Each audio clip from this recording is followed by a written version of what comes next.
Ito po ang sinabi ni General De Leon, retired General De Leon. Dapat daw tayong magalit.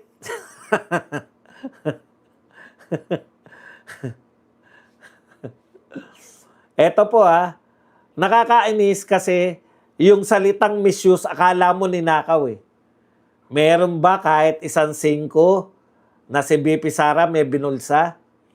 Wala po. Paulit-ulit ako rito, ay hindi po nangangahulugan yung violation.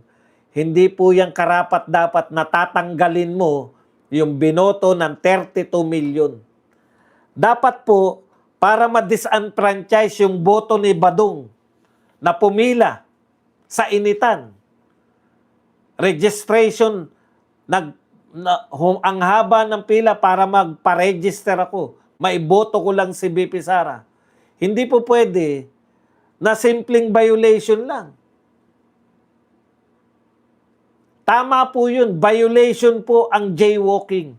Violation po ang bawal umihi dito. Potol etets. Violation po yun. Pero hindi po yan sapat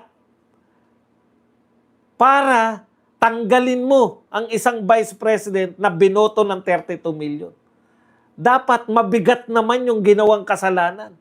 Misuse. Akala mo ninakaw eh. Kaya po specified po dyan. Specified po. Pumipiyok-piyok pa si Badong. Grounds for impeachment. I-review po natin yung sarili natin. Ano-ano po ang grounds for impeachment dito sa Pilipinas? At tignan nyo po kung pasok po yung misuse. Okay, eto po. Ano po ang mga grounds for impeachment? Culpable violation of the Constitution, the willful, intentional, and bad faith breach of country's highest law rather than an unintentional mistake on an error made in good faith. Tandaan nyo po, intentional na nilabag yung konstitusyon. Pucha, sino po ang may sabi na yung ginawa po ni BP Sara ay intention na paglabag sa konstitusyon? Mamaya, treason, committing acts of war against the Philippines or adhering to its enemies, giving them aid and comfort during times of conflict. Ang alam ko po, ang confidential fund, ginamit ni BP Sara, anti-insurgency. Anti-insurgency. Paano po magiging treason yun? Ikatlo, bribery. Wala po silang bintang na nang-bribe si BP Sara. Graft and corruption. Graft and corruption.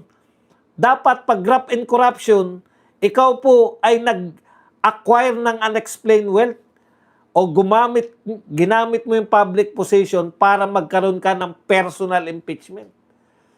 Yan po ang mga grounds for impeachment. At other high crimes, betrayal of public trust. Bakit po hindi pwedeng sampahan si BP Sara ng betrayal of public trust? Dahil po ang trust rating ni BP Sara ang pinakamataas. Betrayal of public trust, dapat negative ang rating mo. Huwag na tayong magbulahan dito. Straight to the point. Yan lang po. At other high crimes. High crimes ba yan? O ngayon, ano yung misuse ng confidential fund? Ano po ang binibintang na misuse ng confidential fund? Sila na po nagbibintang nito Ito po yung mga misuse of confidential fund na ayon sa kanila. Yung DepEd daw po, imbis na gamitin yung nang matino, yun pong confidential fund, dito po ginamit ng DepEd. Dito po. Kaya nga ang sinasabi ko sa inyo, wala po kahit na bintang ng paglabag para maging impeachable. Okay, number 1. Ito po, sabi nila, misuse yung ginawa mo. Bakit mo gagamitin yan dyan? Ito po ang pinaggamitan sa DepEd. Counter-insurgency program. Pangalawa, abuse prevention and control within school. Ayaw po niyang maabuso yung mga estudyante. Ikatlo, anti-illegal activities operation, anti-illegal activities.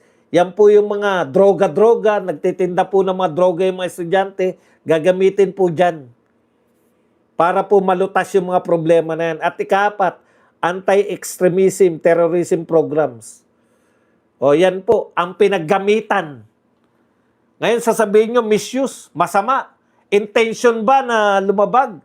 Meron lang binabanggit tong si Wamil na ito kasi ang dapat paggamitan. Dito ginamit sa counter-insurgency. Meron pa pong sinabi yung Wamil. Ginamit po kasi pambili ng gamot. Ginamit po pambili ng pagkain. Puta, willful na paglabag ba yan sa batas? Confidential fund ni BP Sara. Binasahan sila sa GAA. Nasa GAA pala kung saan gagamitin.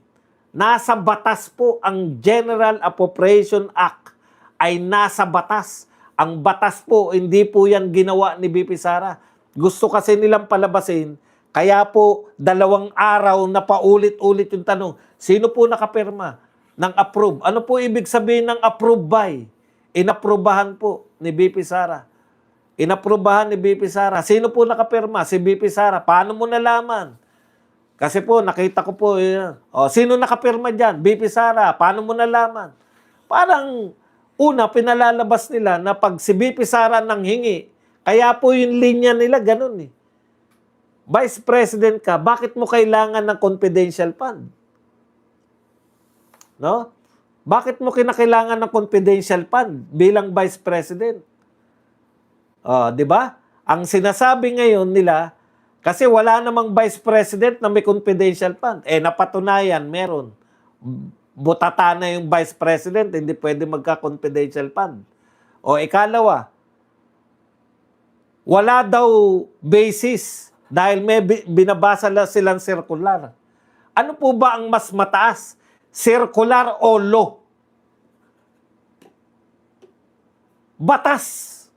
Ewan ko po, dahil ang alam ko ang mga circular nakabatay dapat sa batas. Pinabasa sa kanya yung saan nagmula yun, sa GAA. Nakalagay doon kung saan gagastusin ayon sa GAA. So naaayon sa batas yung paggasta? Naaayon sa batas. Anong problema kung naaayon sa batas? Ano yung nirereklamo nyo? Ayaw nyo na gamitin laban sa anti-insurgency yung confidential fund ni BP Sara? Ayaw nyo gamitin para na pabor sa mga estudyante, mawala yung pang-abuso? Ayaw nyo gamitin sa pagkain at pagbili ng gamot? Ano po sabi ng dating General De Leon? Ito po ang sinabi niya. Banggitin lang po natin. Biruin mo, ginamit yung pera ng bayan para pambili ng gamot at pagkain ng mahirap. Napakawalang puso talaga ni BP Sara. Yan, sarkasam po ang tawag dyan. Ang kasalanan ni BP Sara, ito ang bintang nila. Masamang tao si BP Sara kasi ginamit niya pambili ng gamot. Ginamit niya pambili ng pagkain ng mahihirap. Masamang tao yan. Opo, masamang tao na kung doon niya gagamitin. Willfully. Dapat talagang ikaw ay nagpayaman. Ang tanong po, yumaman po ba si BP Sara nung bumili siya ng gamot? Yumaman po ba si BP Sara nung bumili siya ng pagkain? Sa bintang pa lang nila yan. Pero po napatunayan na nasa GAA, hindi ka naman po bibigyan ng pera kung wala naman pong nakalagay doon kung saan mo gagamitin. So kung inaprubahan po yan ng mga congressman at senador, naging batas po yan,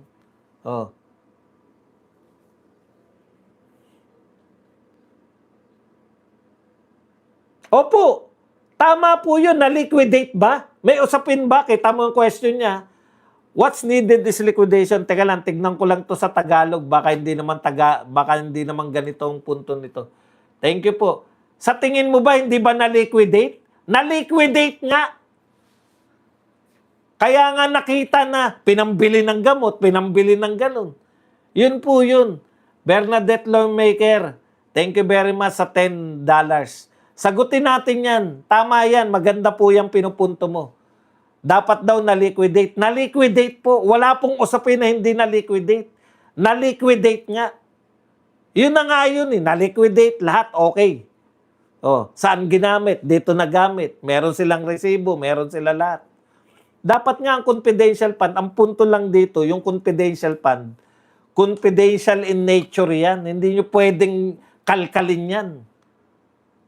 Basta-basta sa mga publiko. Ito lang po ang tanging kinakalkal sa publiko. Hinahanapan, biruin mo, hinahanapan ng resibo.